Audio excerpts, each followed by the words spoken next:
Hey, this is the coach, and you're listening to an interview from a live broadcast of the Coach and Cole Show on Blog Talk Radio. You can find us on demand on iTunes and on TuneIn. And so, without further ado, let's bring on our Blog Talk Radio guest of the day, and that's John Unitas Jr. Can you hear us, John? I can. Thank you very much, Cole and Nick. Appreciate you having me on. Absolutely. We're glad you could join us today. And John, let's dive right into this here. With Super Bowl 51 just ending and Tom Brady getting his fifth ring, there's so much talk about who the greatest quarterback of all time is.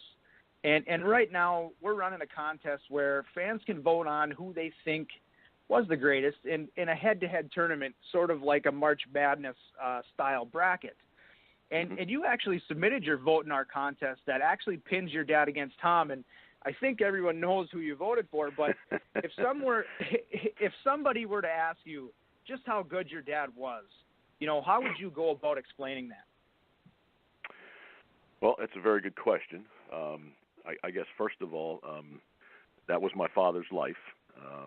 He loved practice, and as a consequence, in my eyes, became the greatest quarterback of all time.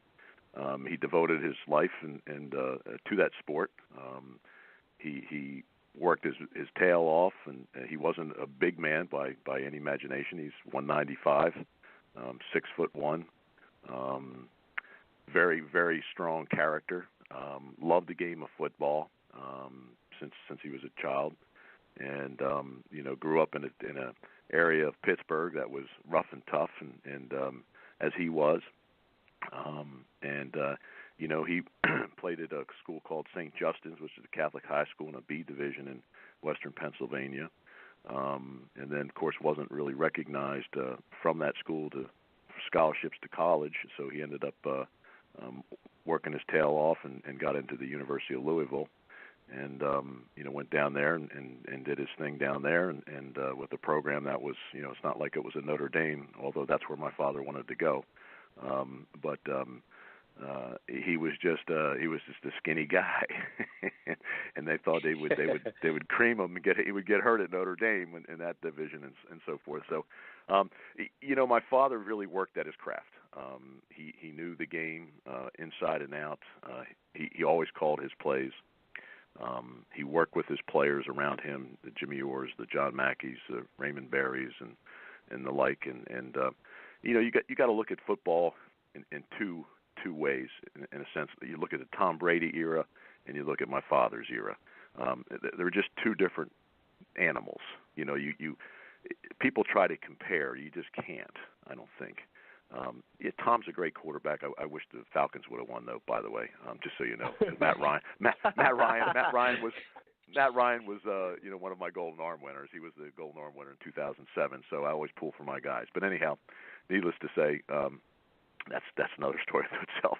But again, getting back to my father, I just say my father was worked at his craft. He was dedicated to his craft. He practiced with his players, not only during practice but outside of practice. Before everybody went home for dinner, my father was still out on the field with Raymond and John Mackey and some of the running backs and so forth, just running their plays.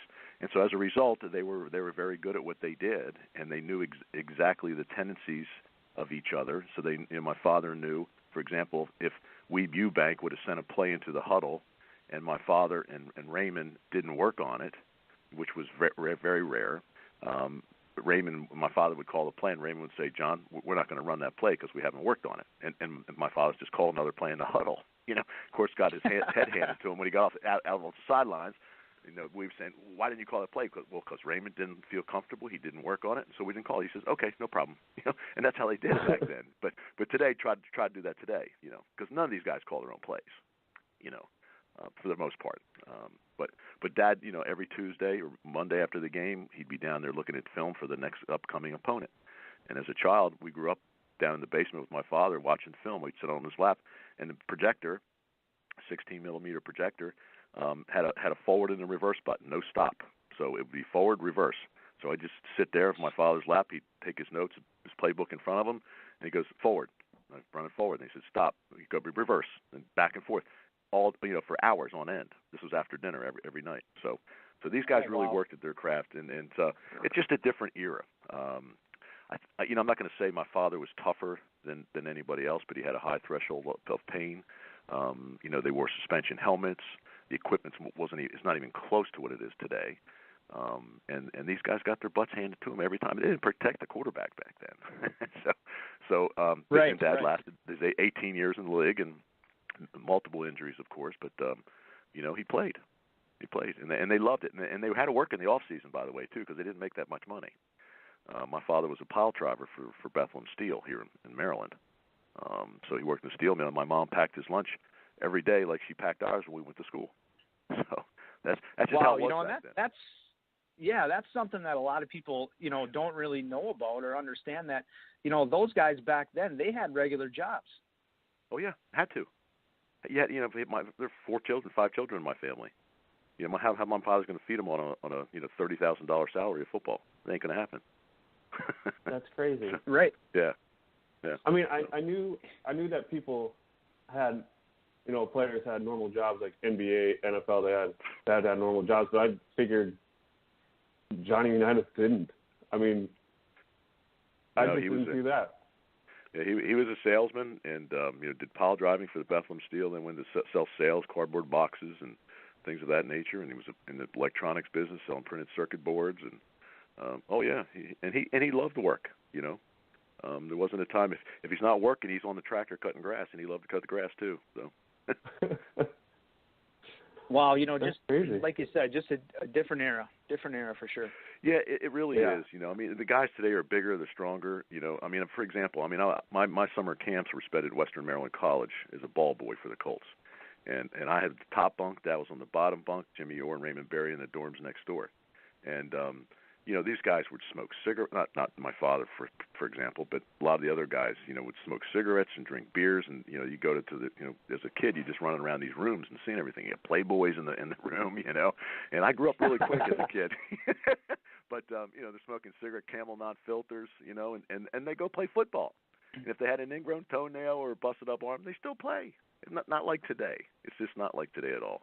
But I would tell you as well, the food back then, if you can imagine growing up in the 60s, you had cream spinach, all the cold cuts, mortadella, salami sandwich. This is what they ate. These guys ate. So the nutrition factor was absolutely horrible. And you wonder why they even lasted till 69 years old, with all the crap they ate. But it's just totally different. It's a totally different atmosphere. Yeah, absolutely. That is really interesting. You kind of mentioned about how your father wanted to go to Notre Dame. He ended up at Louisville. And a lot of people don't know that he was actually drafted by Pittsburgh and was let go. Do you think that, the fact that he wanted to go to Notre Dame, ended up at Louisville, was drafted in the NFL, his dream, but ended up let go? Do you think that gave him a little bit of a chip on his shoulder? I don't really think so. I mean, Dad really never carried a chip on his shoulder at all. He just loved it. He was all about reality. And the story behind that is he got drafted in the 9th round by Pittsburgh.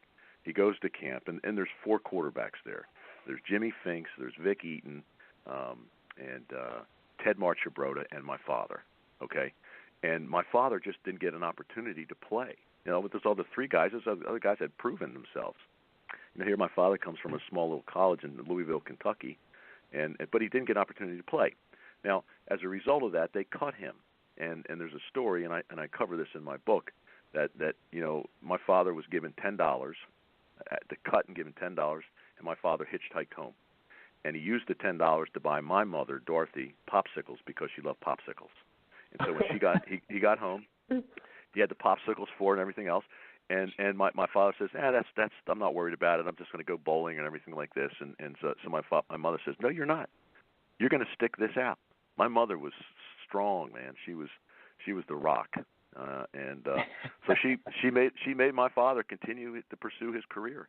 When he said, just go drive a truck or whatever. So when she got a call, and again I cover this in my book, she got a call from Don Kellett when George Shaw got hurt for the Colts, and so they wanted to pick up my father, and so they called. My mother was home, and she took the call and said, "Yep, John will be there." just whatever. So send the contract.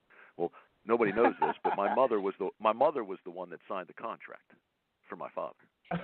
Oh, wow. So from that point on, my father was there. No more bowling. My mother made him stick it out, and his love for the game, and that's what it was. That's how it was back then. There's no story. Wow. Yeah, my mother, we called her Goldilocks, but she was my father's high school sweetheart. She was a cheerleader at St. Justin's with my dad was playing, and they all grew up in the South Hills of Western Kentucky and Pittsburgh. And my sister and I, Janice, were born in Pittsburgh, and then we moved to Baltimore when my father got picked up by the Colts. And when George Shaw got hurt, my father went in. That's kind of that's history. So that's where it all began. Wow, that's so a great cool. story.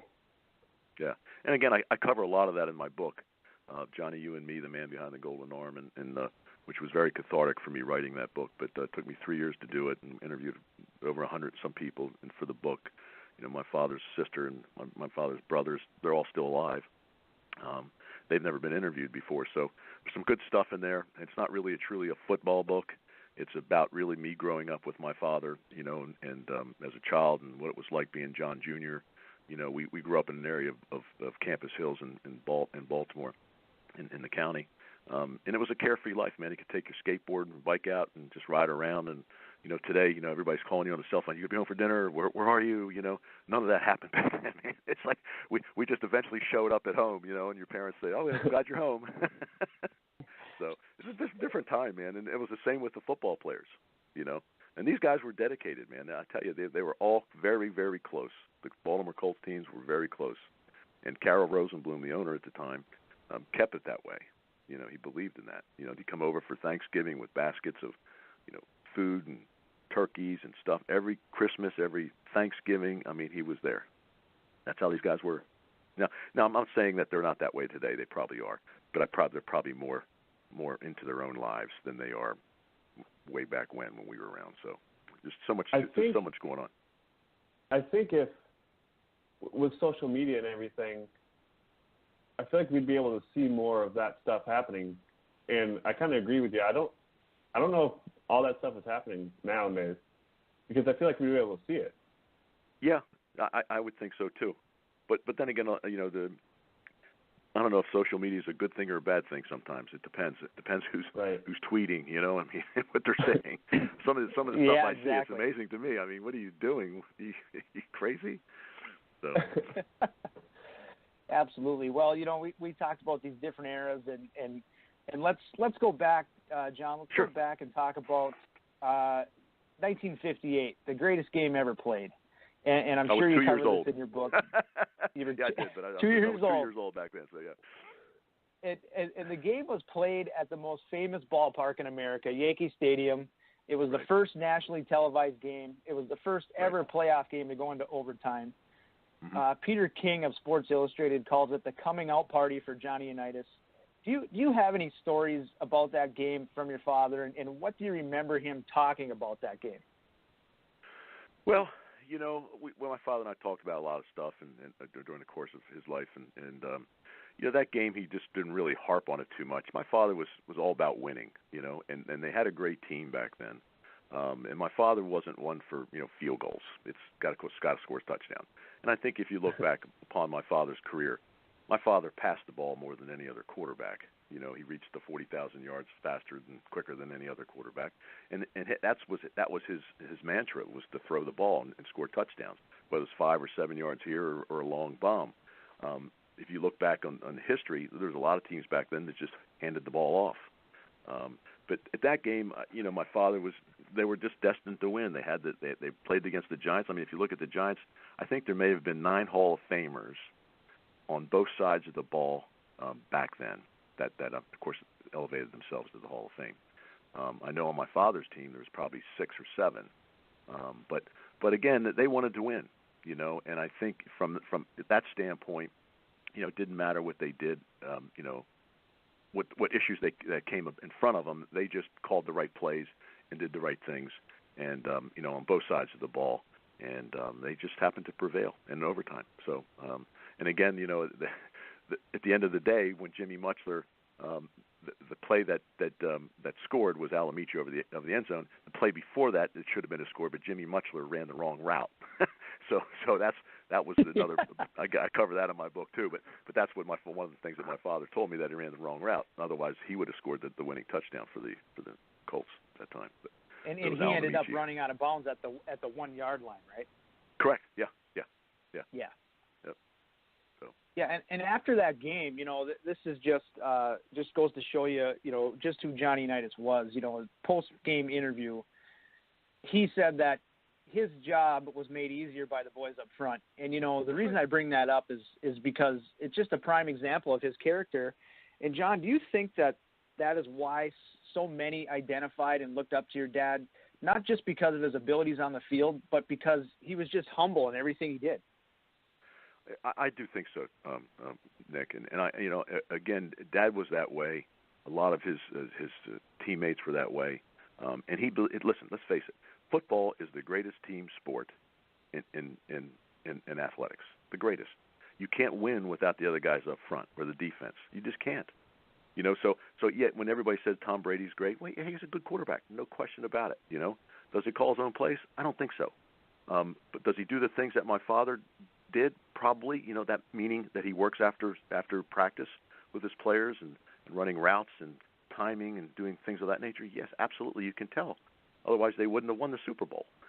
But again, that's what it takes.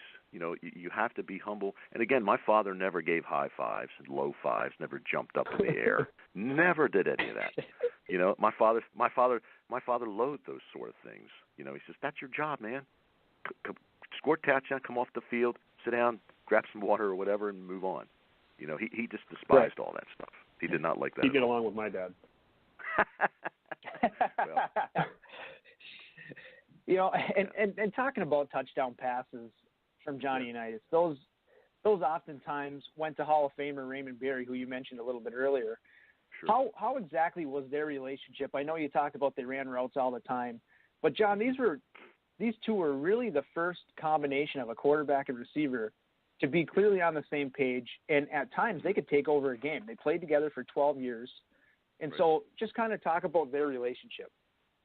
Well, as I alluded to earlier, how close all the Colts were, the players and their families, and we really were. I mean, we used to get together with Raymond and Sally and her children, and they lived off of Tenbury Road, and we lived right around the corner.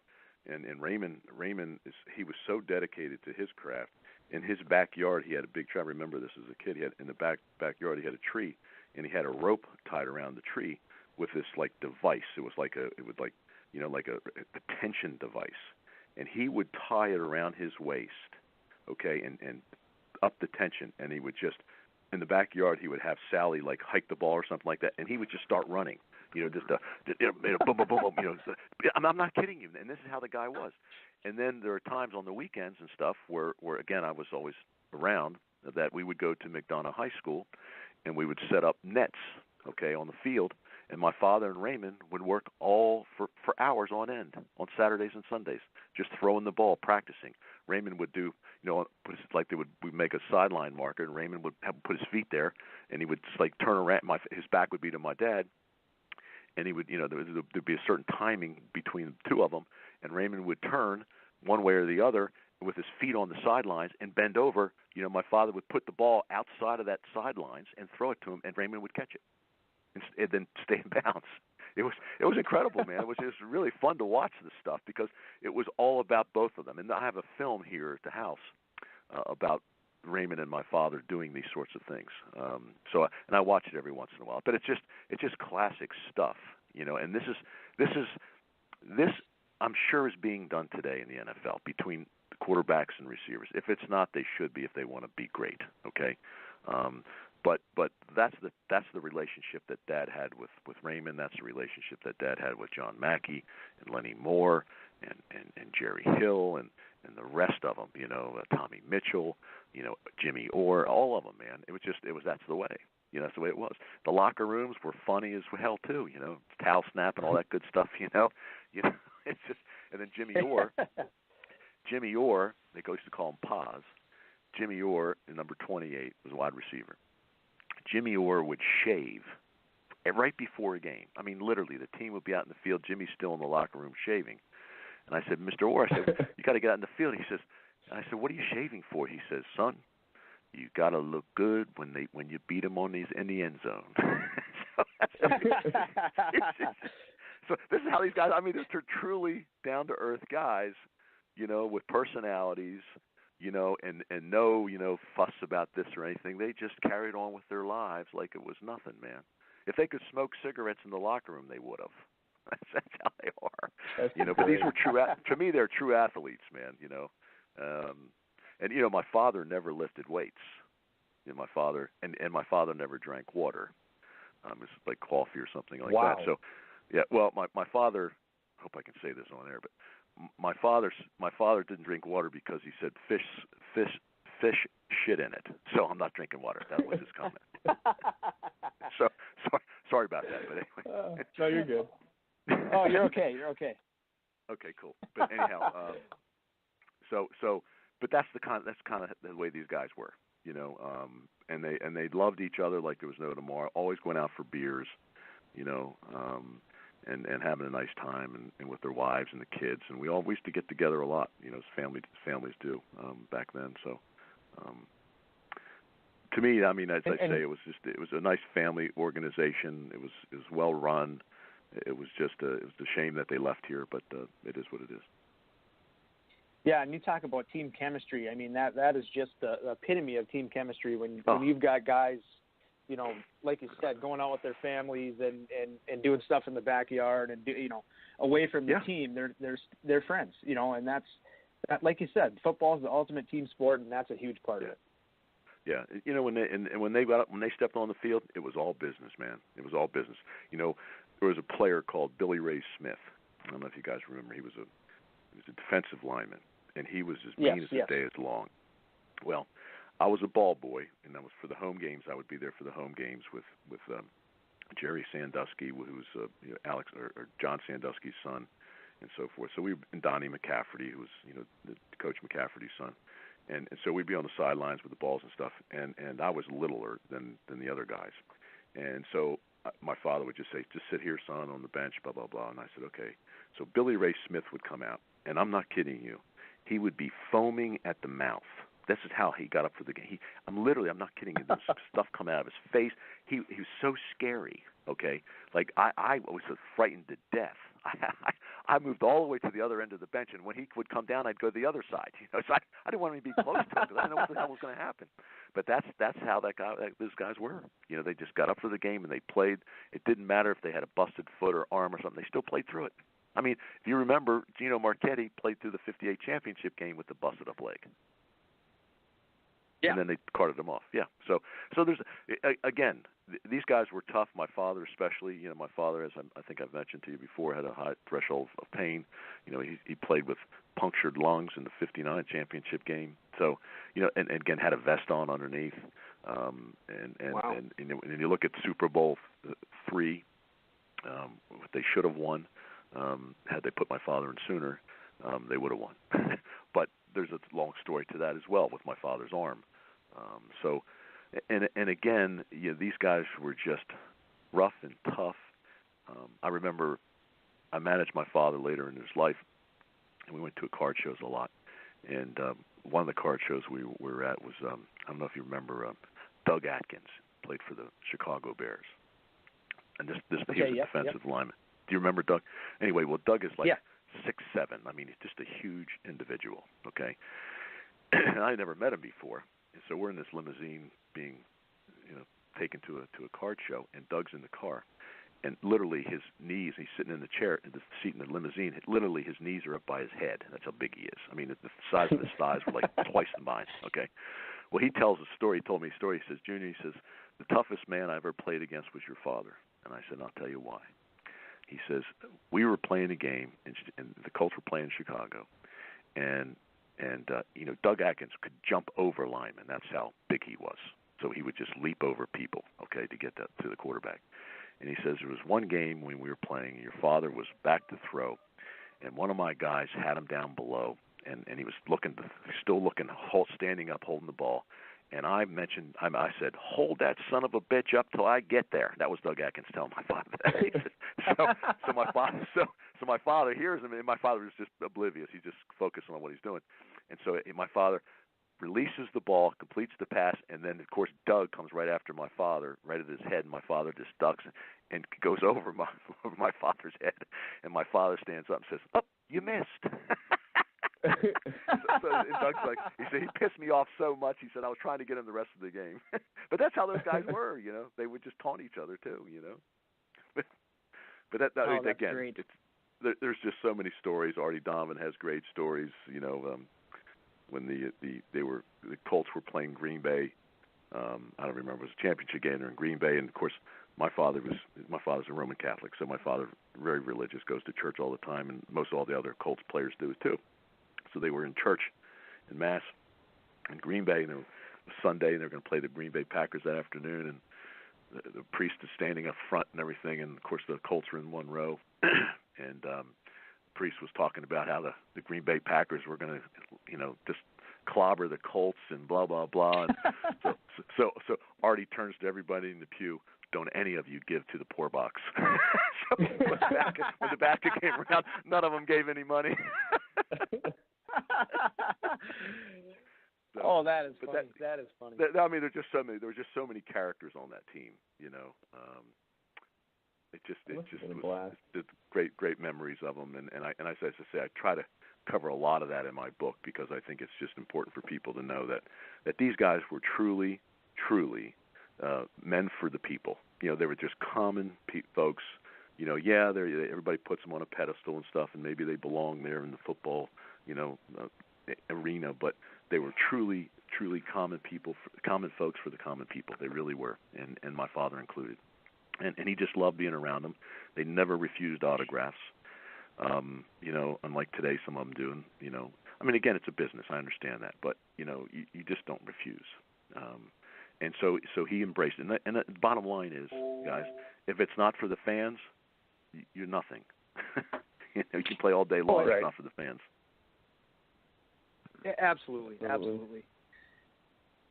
You know, before we let you go here, John, and we talk about your book before we go, you know, you touched on Super Bowl III, and that's something I kind of wanted to talk about. You know, you mentioned that your dad had an injured arm, and there's a story I read about that, and maybe you can tell me if there's any truth to this, about a special ball that the NFL was testing out for night games that was actually heavier than the regulation ball. And was that how your dad injured his arm, throwing with one of those balls?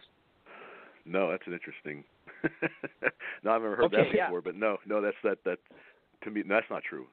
What happened with my dad was this: in the preseason, he was quarterbacking, and I guess they were playing against the Dallas Cowboys. And my father went back to pass, and you know when you cock your arm back to throw the ball, my father threw the ball, followed through, and someone hit his arm and pushed it back after he followed through with throwing the pass. Well, my father's arm was sore, okay, and so you know they didn't have X-rays back then, just so you guys know. So they just thought it was maybe some tendon pulls or whatever. So as a result, you know, he didn't play the rest of the season. That gave Earl Morrall the opportunity to come in and play. Well, it finally was okay with treatment and massages and stuff like that later on. In the game or in the year, my father was able to play. So at halftime during the Jets and that Super Bowl game, you know, of course, Earl wasn't having a great time. Threw some interceptions and stuff, and missed a throw to Jimmy Orr in the end zone and whatever. And so Shula says, and by the way, my father was not very fond of Shula. So anyway, I can tell you a story about that too, but that's another story. So Shula says to my father, John, get ready to go in at halftime. My father said, Shula, I'm always ready to play. You know, I don't have to get up for a game. You know, I'm always up for the game. I'm here to, you know, whatever. So my father, thinking, okay, he's going to get in at halftime. So halftime comes in, goes back out, and so Shula comes back out at halftime and says, John, we're going to give Earl another chance. So they kept Earl Morrall in for the second half. until, I don't know, what's like 6 or 7 minutes left in the game. And then they put my dad in, and my father takes him down for a touchdown. And over the years, when we did car shows, we would see some of the older, Jets, Namath and somebody, and Don Maynard and everybody, and they said, John, they would tell me the story. He says, John, we're really glad that your father stayed out of that game because otherwise we would have lost. And I think it's true, because Dad knew what to do. Earl knew what to do too, but I think my father had that chemistry with those other players that obviously took him down for a touchdown. I just think it would have been a different story had my father been put in a little earlier at that game, and they probably would have won Super Bowl III. But that was a big game. I think a lot of people agree with you. Yeah, I've heard that over the years. I just think, we're never going to know, right? But at the end of the day, it was a big AFC NFC. That was the changeover, So it was a big game, and Namath had a good game. I mean, there was other games that my father and him threw 400 some yards passing against each other too. So, but again, that was just football back then. So let me finish the story. So later on in my father's life, of course, he finished playing with the Colts and then was thrown down in San Diego, which was a complete mess. It really was. It was bad. But anyhow, so my father retires. And later on in his life, he's doing things and signing and stuff. He starts losing feeling in his hand, his right hand. And they thought, well, maybe it's carpal tunnel. Well, make a long story short, remember the injury that he had in Dallas in Super Bowl III. Well, what happened is that after, of course, with all this, technology today, they discovered that if you hold out your right hand, your right arm, and where your wrist is, okay, below your hand, there are two tendons that run down your arm and they connect to your elbow, okay? Those two tendons, okay, were disconnected, and that was way back when in Super Bowl III of that year. Okay, it was 69, I guess. Wow. So as a result, that was my father's problem with his right hand. It wasn't carpal tunnel. It was those two tendons that were they weren't connected to his elbow. They actually emaciated within his muscles in his arm. So what they did was they took him into surgery, and they opened his arm up. And as they opened his arm up, his arm fell off, literally almost falling off. So they had to reconnect those two tendons to his elbow and those bones there. And that was the problem back then. But he played all those years after that with those two tendons, disconnected, which is amazing, frankly. That's so crazy. yeah, but that was the problem with his arm, and he didn't have the velocity or the zip, if you will, on the ball later in his career, and he saw the writing on the wall. Although he still probably wanted to play. I think he retired when he was 40. But the San Diego mess was a complete debacle. So, but that wasn't his doing. Yeah. Wow. So, well, all right, John, yeah. we know you got to get running. You wrote a book. It's called Johnny, You and Me, The Man Behind the Golden Arm. And, I did. we touched on it a little bit. And it's not just about football, like you said. It's about family and your experience growing up in the 60s, right? Yeah, it's I begin with my father's funeral in September 11th, 2002. He passed away a year to date to the 9/11. And my mom passed away earlier in the year in May. And my father's second wife was, she ended up suing me to want to take over control of my sports management firm and everything, which was crazy. It was actually stupid. But anyhow, so that kind of gave me the impetus to write the book, and it was very cathartic writing the book. And I begin, as I say, with the funeral. I go back to 1933 in the earlier 30s when my father was born, and what his life was like back in Pittsburgh. Everybody thinks my father grew up poor. He really didn't. He just grew up in the Depression. But so then then Rooney's bought those Pittsburgh Steelers back then for $2,500, and college football was big. So I always branch a little history before each chapter of the game of football, or what's going on in football, or what was it like back then, and then I kind of roll into my father's life at that time. So every succeeding chapter will continue to evolve in my father's life, and then I end the book again with my father's funeral too. So it was, as I say, I expose a lot about our family. We were just a normal family. I don't, want to put us on a pedestal. We certainly were not. We grew up at times that were, as I say, carefree, and I think everybody will kind of relate to our life. We're just like everyone else. Just my father just happens to be the greatest quarterback of all time, and that puts him above everything else. So. That's my opinion, and my vote's still with my dad from the Super Bowl thing. Okay, but again, I just, as I say, they're all good quarterbacks. They really are. It's hard to compare them all. It's different eras, different times. They're bigger, they're faster, they're stronger. The nutrition's better, everything's better. Equipment, you name it. But right. I think in football, there's certain organizations that have it together. You can tell the teams or the organizations that don't have it together by the teams that are just absolutely there's nothing to them. I mean, they're losing. There's turmoil within the organization. It starts at the top, guys. Just like I say with the team, it starts with a leader, starts with a general, and it works its way down through the rest of the team. And if you're having an organization with owners that are solid, and know what they're doing, and take care of their players, then I think you're going to have a winning club. Yep. Absolutely. Yeah. And I think, you can see that by it's the same handful of teams year in and year out who are in the playoffs and make a run for things. So yeah. It's just, I hope Cleveland turns it around, to be honest with you. And I every year when my quarterbacks win the Golden Arm Award, like Deshaun Watson won it this year, I'm just hoping he doesn't get picked up by Cleveland. I mean, that's kind of how I feel. I mean, I don't want to tell him that, but I mean, that's kind of how I feel. I hate to see him do that. Right. Yeah, it seems to be where quarterbacks go to die. Yeah, I mean, Connor Cook won it the year before, and Connor was thinking, I'm going to get drafted in, first, second round or whatever, and I don't remember what he got drafted. But he's with a good organization. Yep. And every time these guys, they get to a team and they come back, and they always call me when they come back to Baltimore if they're playing the Ravens, and we get together and we talk about it. And Connor, I want to play right away. I said, well, it's not a Dak Prescott thing, Connor. You just got to be patient, man. You're 20-some years old, dude. Give yourself a break. You finally got a job. Exactly. Work yourself in, learn as much as you can. And your time will come. I promise you. And I say it to all these guys, but I understand where they're coming from. They want to play right away, but sometimes it just doesn't work out that way. But I tell you, I have 9 quarterbacks that won the award that are still playing in the NFL today. So I'm very proud of them. I keep in contact with all of them. And it probably a good trivia question for you guys to put to your audience.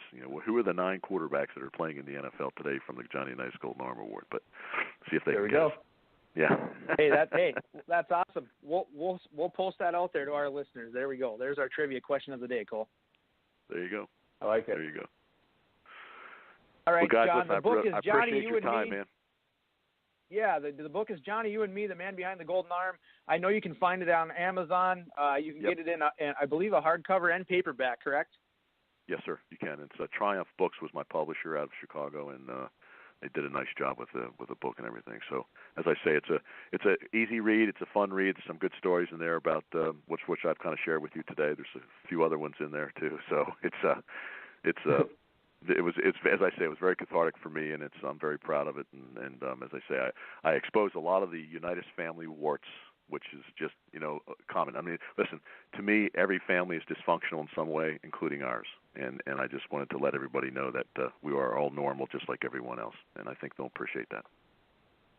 Absolutely. All right, John. Well, we'd love to have you back sometime to continue this conversation. It's been great talking with you, and we look forward to talking with you soon.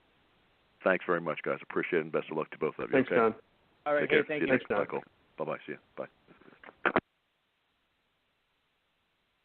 That was awesome.